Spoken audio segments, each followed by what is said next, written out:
Let's go to Independent MP Dai Le. Dai, it's been a long time between drinks, so welcome back to AM Agenda. It's almost midday, so we could almost do that. Look, the Prime Minister in Singapore, I think he's right when he says face-to-face is a really good way to engage in things. We have a strong relationship with Singapore. Of course, we need to supply up these supply chains. Yes, there's a lot of conversation around sovereign capability, making sure that we can stand on our own 2 feet, but you cannot get past the fact that Australia is a trading nation. There is a quid pro quo here. We're always going to be a trading nation. But how do you think this government is handling things at the moment? Because a lot of it, of course, is out of their hands. Absolutely, it's out of their hands. But I think I've been on this program with you, Laura, since last term. First of all, in terms of the cost of living, and as you remember, we've spoken about the fuel excise and getting the government to focus on the cost of living since last term.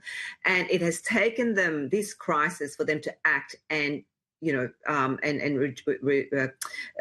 the fuel excise. So that is welcome. However, the cost of living has always been a critical issue. And I think the government has really failed to make structural change that will protect our fuel security and now our food security.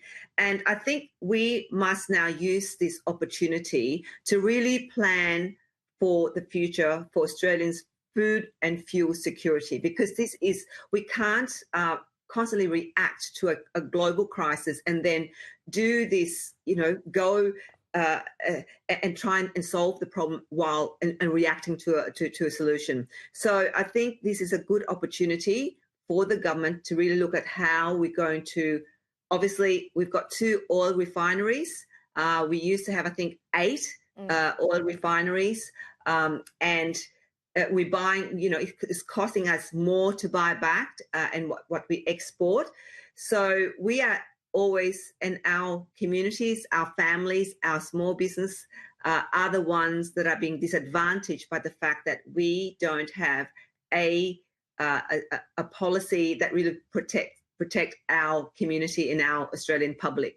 So I think that it's all well and good that the Prime Minister has gone to Singapore, has gone there and getting more fuel for us. It's great to hear the Minister talking about, we've got fuel coming in by June and there'll be no shortage of fuels. But there is the cost to our communities is now here, and it will be ongoing. The cost at the Bowser, the cost at the grocery stores, the cost of everything has gone up. And so how are we going to really tackle that?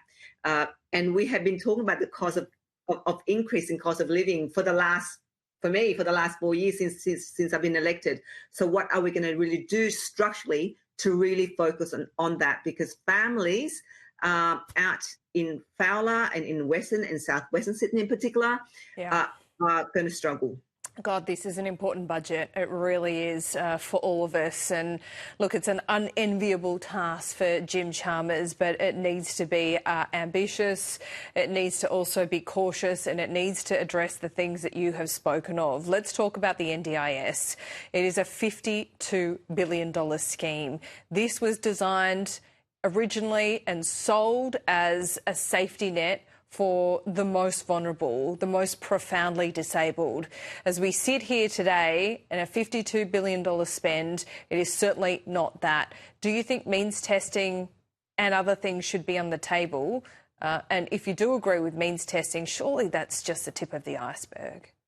Look, I think the system is a real complex system now. It has grown so big, as you've described. And for me, the important thing is how do we really tackle it so that we don't have any more of the issues of fraud or of misuse of the funds, and actually it should go to those who are being physically disabled and that are really permanently not able to contribute back or be productive. That was the funds, that was what meant to be to help those who are really permanently disabled.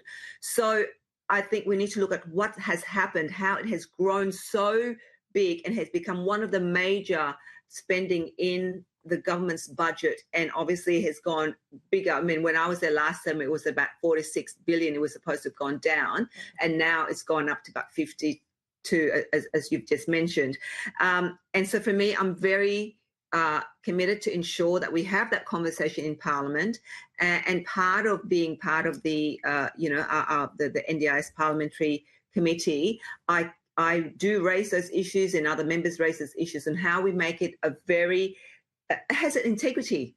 The program has integrity in that people understand that this is for those who are permanently, being impacted.